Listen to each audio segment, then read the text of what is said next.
नमस्कार, मैं हूं आपके साथ नेहा मेहता और आप देख रहे हैं हमारा खास कार्यक्रम मातृभूमि, जिसमें आज हम बात करेंगे उन खेलों की जो भारत में जन्मे और अब अंतर्राष्ट्रीय स्तर पर खेले जाते हैं। भारत में प्राचीन काल से ही मनोरंजन और शारीरिक फिटनेस के लिए कई तरीके के खेल खेले जाते रहे हैं। इंडोर खेलों से लेकर आउटडोर खेलों तक, और कुछ तो अब अंतर्राष्ट्रीय स्तर पर भी खेले जाते हैं। तो आइए जान लेते हैं कि भारत के वो कौन से लोकप्रिय खेल हैं जो अब दुनिया भर में जिन्हें खेला जाता है। चेस। शतरंज भारत का सबसे पुराना खेल है।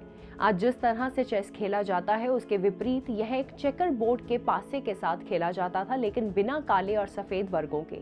कुछ साल बाद इस खेल को चतुरंगा कहा जाने लगा। इसे 4 भागों में विभाजित किया जाता था जो एक सेना की 4 शाखाओं के प्रतीक होते थे। वास्तविक प्राचीन भारतीय सेना की तरह इसमें हाथी, रथ, घोड़े और सैनिक नामक टुकड़े थे और इसे युद्ध की रणनीति तैयार करने के लिए खेला जाता था। 600 सीई में फारसियों ने इस खेल को सीखा और इसका नाम शतरुंज रखा। चेकमेट खेल में फारसी शब्द शाह मत से आया है, जिसका अर्थ है राजा मर चुका है। Carrom. Strike and pocket table game जो पूरे दक्षिण एशिया और कुछ मध्य पूर्वी देशों में लोकप्रिय रूप से खेला जाता है। कैरम की उत्पत्ति भारतीय महाद्वीप में ही हुई है। हालांकि इसका कोई विशेष प्रमाण नहीं है, लेकिन ऐसा कहा जाता है कि भारतीय महाराजाओं ने सदियों पहले इस खेल का आविष्कार किया था। आप पटियाला और पंजाब में एक प्राचीन ग्लास कैरम बोर्ड देख सकते हैं। कैरम ने प्रथम विश्व युद्ध के बाद लोकप्रियता हासिल की और अब इसे पारिवारिक या फिर सामाजिक समारोहों में मनोरंजन के लिए खेला जाता है। लूडो। लूडो एक बोर्ड गेम है जिसे हम सभी ने कम से कम एक बार तो लाइफ में खेला ही होगा। पहले भारत में इसे पच्चीसी कहा जाता था और बोर्ड कपड़े या फिर जूट से बनते थे।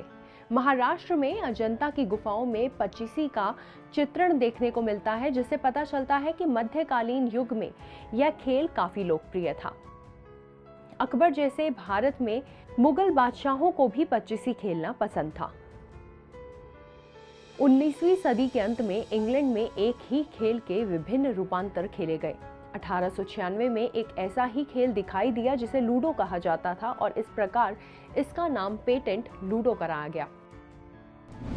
सांप और सीढ़ी। प्राचीन भारत में सांप और सीढ़ी को मोक्षपट, मोक्षपथ और परम पदम के नाम से जाना जाता था। 13वीं शताब्दी में संत ज्ञानदेव द्वारा निर्मित बच्चों को अच्छे संस्कार सिखाने के लिए हिंदू धर्म में गुणों के इस खेल का इस्तेमाल किया गया था।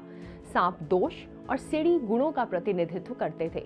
जिन वर्गों में सीढ़ियां होती उनमें सद्गुणों का चित्रण किया गया। उदाहरण के लिए वर्ग 12 विश्वास था, 51 विश्वसनीयता था, 76 ज्ञान था इत्यादि।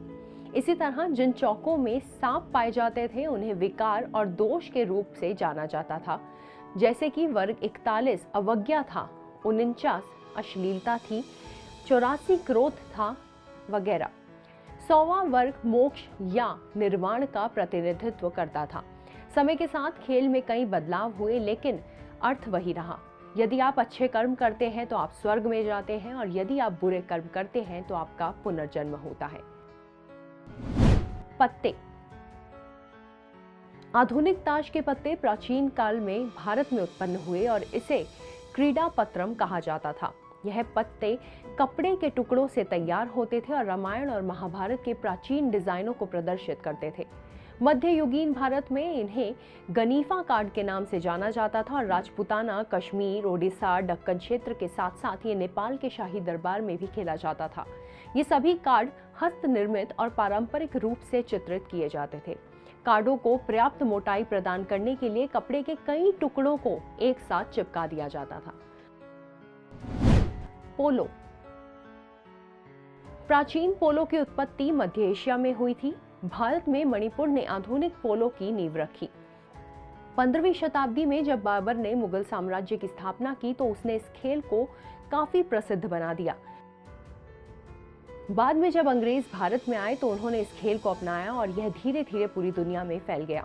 ज्यादातर खेल घोड़े के पीठ पर खेला जाता था, लेकिन अंग्रेजों ने हाथी की पीठ पर एक और बदलाव का आविष्कार किया। हाथी पोलो आज भारतीय राज्य राजस्थान और श्रीलंका, नेपाल और थाईलैंड जैसे देशों में लोकप्रिय है।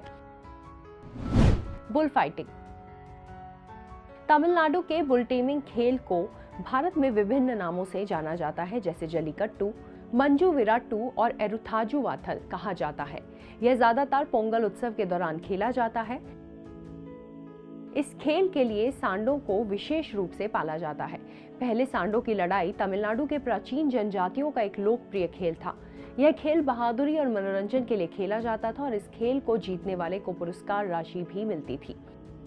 आज के इस एपिसोड में इतना ही। अगले एपिसोड में हमारे देश की ऐसी ही एक और गौरवमयी कहानी के साथ हम फिर से हाजिर होंगे। तब तक के लिए धन्यवाद। अगर आप भी लेना चाहते हैं देश दुनिया की तमाम जानकारी तो आज ही सब्सक्राइब करें हमारे चैनल को। साथ ही नीचे दिए बेल आइकन को जरूर दबाएं ताकि हर अपडेट आप तक पहुंच सके।